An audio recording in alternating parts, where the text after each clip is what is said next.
Hoje vamos falar de transformações lineares e matrizes.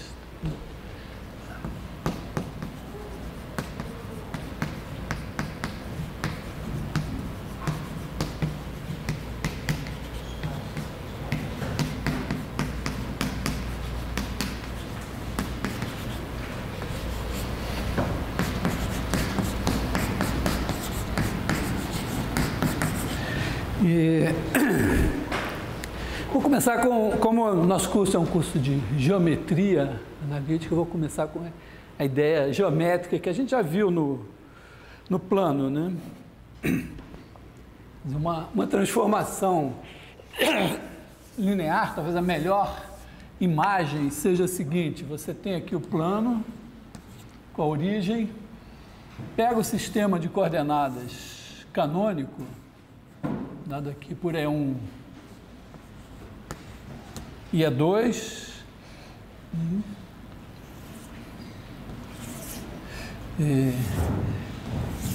e aí você tem você pode quadricular o plano a partir desse quadradinho aqui,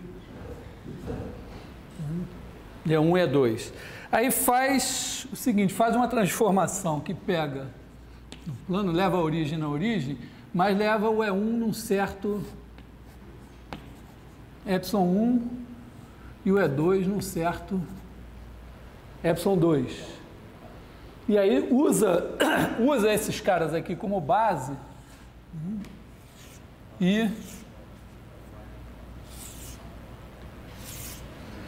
constrói um reticulado aqui a partir desses dois caras. Então, por exemplo, aqui, então a ideia é a seguinte: você vai fazer uma transformação T, e aí o ε1 vai ser igual ao T de E1, o ε2 é o T de E2. E quando você pegar um camarada qualquer aqui, sei lá, pega aqui um V assim. Então o V está mais ou menos aqui nesse quadradinho, né? Então V é igual a x é 1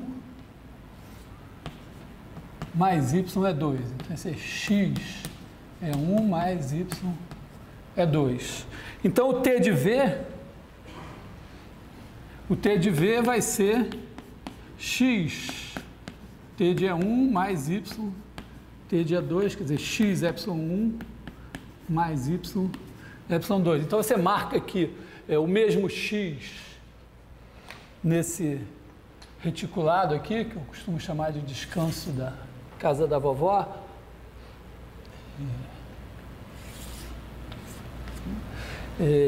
Então você marca aqui o mesmo x, aqui marca o mesmo y, e aí esse camarada aqui vai ser o T de V.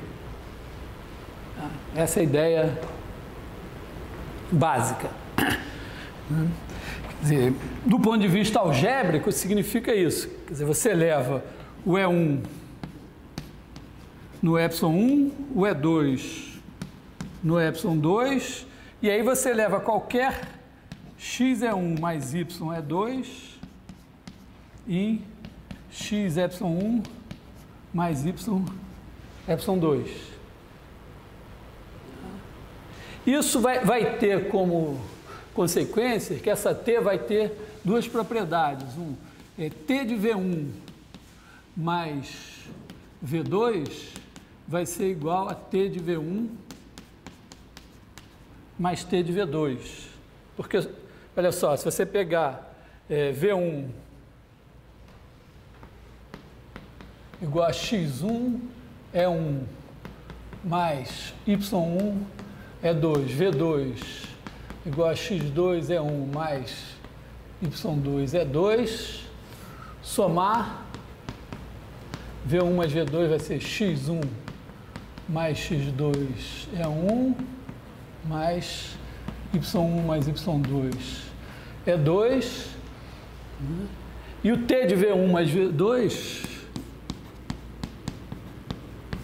vai ser x1 mais x2, epsilon1 mais y1 mais y2, epsilon2. E aí, claro, você separa, né? Isso aqui é x1, epsilon1 mais y1, epsilon2, mais x2, epsilon1, mais y2, epsilon2, usando lá nossas propriedades. Que é, bom, esse aqui é o T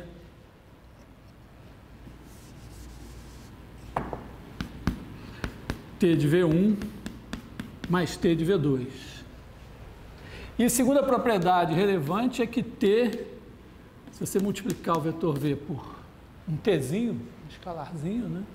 Então isso aqui vai ser Tzinho, T de V. Claro, né? Se você fizer TV vai ser igual a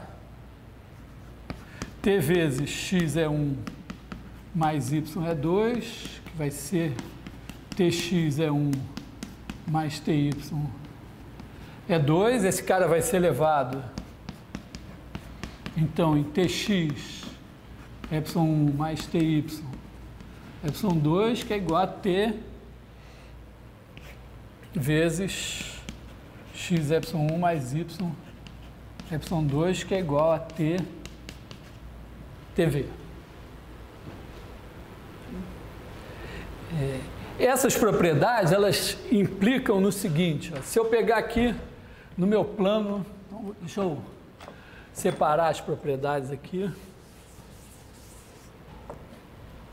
Então, T de V1 mais V2 igual a TV1 mais TV2, para todos V1 e V2. Segundo, T de TV igual a T TV. Aí, se você pegar aqui uma reta nesse plano,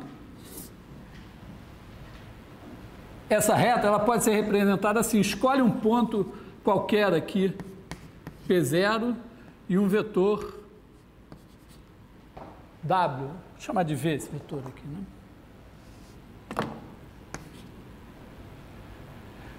O vetor P0, nós vamos pensar, o ponto P0 vamos pensar como um vetor U. Então, os pontos P aqui são da forma U mais TV. Eu gosto mais de pensar em termos de P0 mais TV, mas para botar tudo como vetor. Se você pensar agora o T de P, T de P é igual a T de U mais TV. Pela propriedade 1, isso é T de U mais T de TV. Pela propriedade 2, isso é T de U mais T de V. Então, se eu pegar aqui e marcar do lado de cá o ponto T de U, pegar aqui o vetor T de V, cada cara daqui da forma U mais T de V vai ser elevado no cara T de U mais T de V, que é a reta que passa por esse ponto e tem esse vetor como dando a direção da reta. Oi. Eu parto da linearidade da equação ou eu chego nela? Não, a pergunta é se parte da linearidade ou chega nela. Na verdade, estou fazendo um processo, eu fiquei pensando, nos 5 minutos que eu pensei como é que eu ia dar essa aula hoje, eu fiquei pensando exatamente isso. Né? Aí não tirei nenhuma conclusão e vim aqui. Mas a ideia é a seguinte, você pode... eu pensei assim, não, vamos partir dessa ideia geométrica, dessa ideia aqui, que você faz uma transformação assim simples, pega o quadriculado, transforma nesse outro reticulado, observa que nesse tipo de transformação você tem essa propriedade. Tá? Então, estou tirando desse exemplo, tem essa propriedade. Vou, em seguida, dar um outro exemplo importante em que essas duas propriedades aparecem.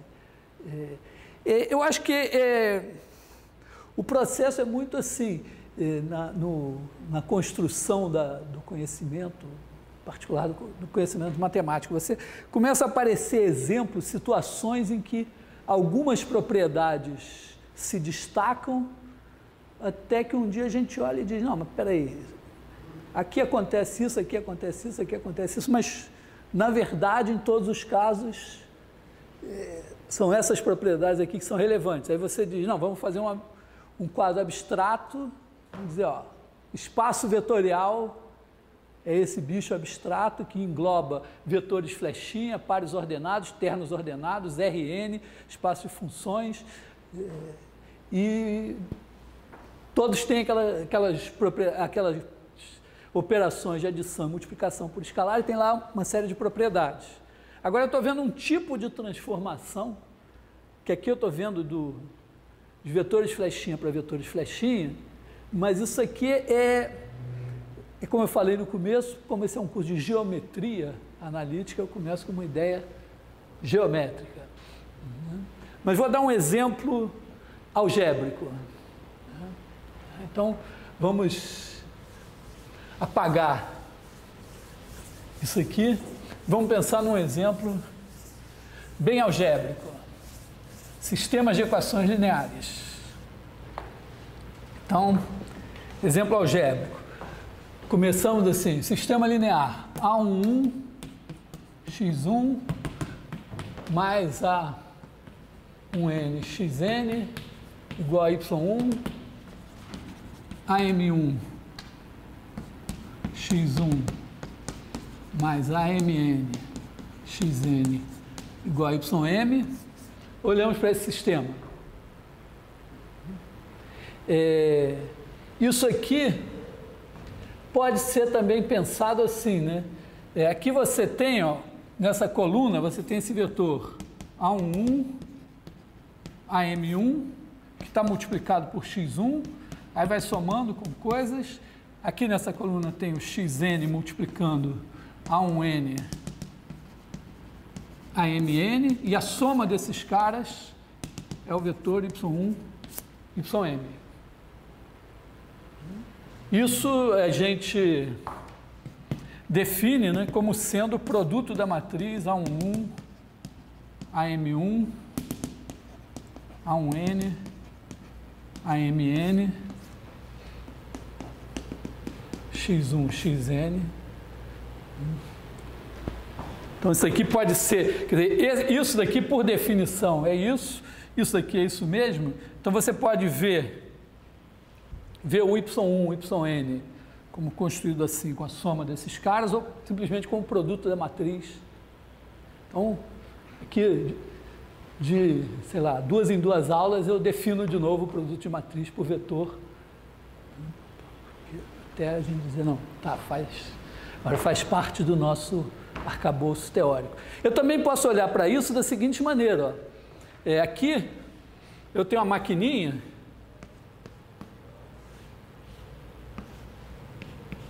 em que entra o vetor x1, xn, e ela me cospe o vetor y1, ym, né? O que ela faz? Entra o x1, xn, aqui dentro multiplica por essa matriz, sai o y1, ym. Isso é também, a gente pode ver isso como uma transformação de Rn em Rm. Assim como a gente está se acostumando, no estudo de cálculo principalmente, a ver por trás de cada equação uma função, né? Por exemplo, quando você olha ax2 mais bx mais c igual a 0. Na 7ª série, 8ª série, sei lá, você aprendeu a resolver essa equação.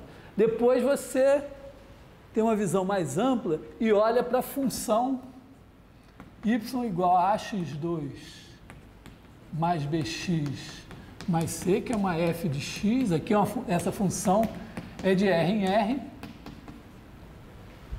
E aí você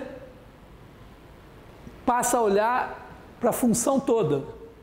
Aqui você tem, sei lá, o gráfico da função, e pela cara do gráfico você sabe que, bom, pode acontecer hoje do x está assim ou está assim, e aí tem 0, 1 ou 2 soluções para a sua equação, mas você olha para a função toda. Então, a mesma coisa que, em vez de eu olhar simplesmente para o sistema linear e tentar resolver dados y1, y2, ym, achar o x correspondente, eu olho para a função toda como uma função de Rn em Rm. E aí, se eu disser, tá bom, mas isso aqui é um espaço vetorial, quer dizer, isso aqui é uma transformação T de um espaço V1 num espaço V2. E tem aquelas duas mesmas propriedades. Ó.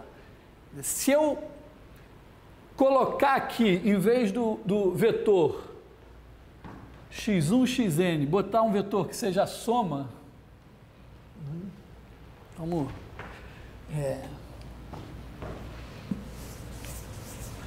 Aqui, imagina que eu faça essa T e, vamos dizer, isso aqui pega o vetor x e leva no vetor T de x. Pena que eu já gastei a letra y aqui, né?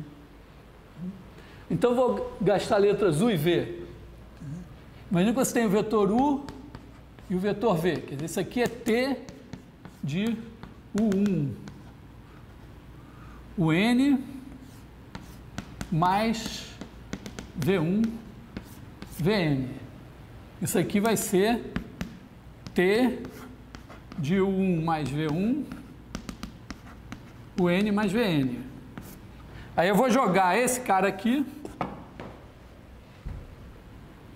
nessa fórmula. Quer dizer, eu vou pegar aqui, vou botar onde tinha x1, vai ter o 1 mais v1.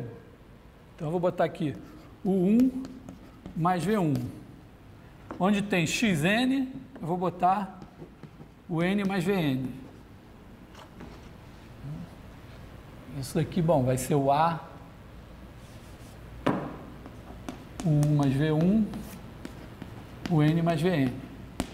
Bom, não é preciso ser nenhum gênio para olhar para esse e dizer, isso aqui é o 1 vezes esse, mais V1 vezes esse. Aqui o 2 vezes o outro, mais V2. Aqui o N vezes esse, mais Vn vezes esse. Então, eu posso separar tudo que tem U. Esse aqui vai ser o 1, A1, AM1, mais o N, A1N, AMN, isso tudo.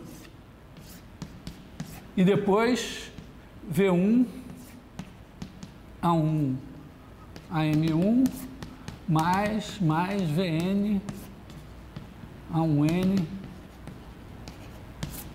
AMN. Então, o T de U mais V, fazendo lá umas tantas passagens, vai ser T de U mais T de V. Se eu colocar no lugar do U, eu botar Tzinho vezes U, mesma coisa, né? Tzinho vezes U, entra aqui Tzinho vezes cada coordenada, e aí o Tzinho sai multiplicando tudo. Então, também aqui eu vou ter essas duas propriedades. T de U mais V vai ser igual a T de U mais T de V, e T de TU é igual a T de U. Então, agora é um exemplo de peso, né? Só esse exemplo aqui já justifica a gente fazer um curso inteiro sobre transformações lineares. Eu esqueci, o Marco Aurélio, professor de cálculo, é meu colega de sala, mas eu esqueci de perguntar para ele, vocês já estão vendo derivada? Já? Então, nós temos mais um exemplo relevante.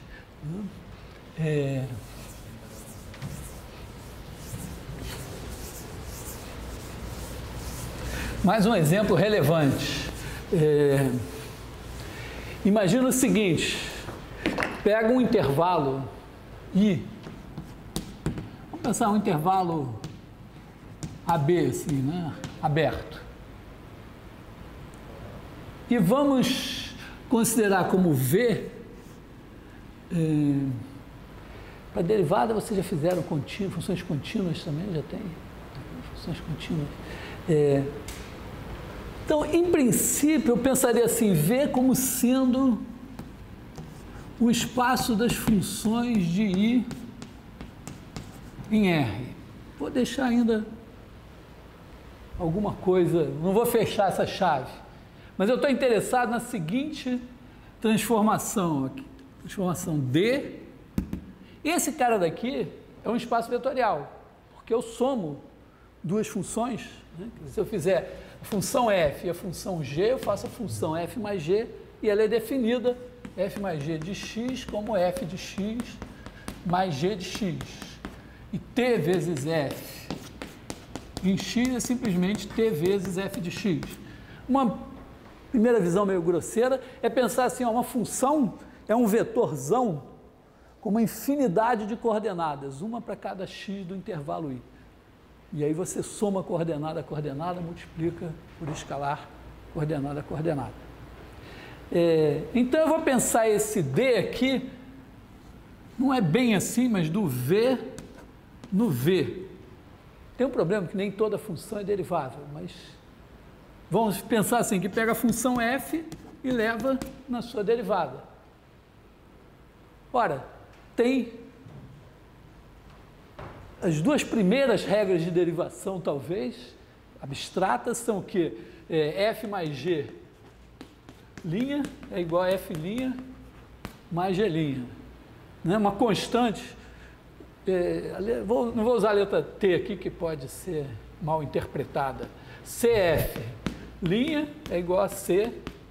Isso está dizendo que essa transformação aqui é linear. Então, a derivada é uma transformação linear. Tem um problema aqui, como nem toda função é derivável, eu posso fazer das funções deriváveis, tá? V é igual ao conjunto das funções f de R em R. Vou chamar assim de V1 ou de W, igual ao conjunto das f pertencentes a V, tais que f é derivável. Então, na verdade, esse negócio aqui seria de W em V. Tem uma outra coisa bonitinha assim de fazer, é o seguinte, você chama de V o espaço das funções contínuas e de W o espaço das funções que tem derivada contínua. Então, também poderíamos fazer assim. Então,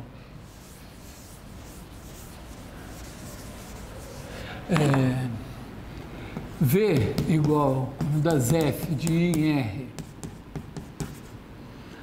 f contínua, quando eu digo contínua, é contínua em todos os pontos, né? E W igual ao conjunto das f de I em R, tais que f tem derivada contínua. Aliás, como toda função derivável é contínua, né, o W está contido no V. Né? Ele é um subespaço do V. E aí a gente tem esse operador D de W em V, que a cada F associa F'. É linear, não é uma abjeção, porque você sabe que você tem duas funções que diferem de uma constante, elas têm a mesma derivada. E tem um teorema famosérrimo que atende pelo modesto nome de teorema fundamental do cálculo, que diz que essa transformação é sobrejetiva. Quer dizer, toda função contínua é derivada de alguma função. Então, vamos dizer, você pode dizer que no curso de cálculo vocês estão estudando essa transformação linear, praticamente assim. Tudo que vocês fizeram até agora foi para poder construir essa transformação linear e vão fazer mais coisas ainda para poder provar que ela é sobrejetiva. Uma visão tacanha, mas... então, tem mais um exemplo aqui que é... E a integral que vocês vão aprender também é uma transformação linear. Aí repara que aqui já são espaços de dimensão infinita. Bom, isso aqui é o seguinte, esses exemplos, assim, é claro que o nosso curso não vai trabalhar esse exemplo aqui, mas, de certa forma, ele justifica a gente fazer um pequeno esforço adicional para pensar, em vez de fazer tudo em R2 ou R3, fazer tudo que for possível em espaços vetoriais gerais. Claro, sempre que você achar que aquilo está forçando a sua cabeça, forçando a sua barra, você pensa, não, para mim, vetor é flechinha, ou é par ordenado, terno ordenado.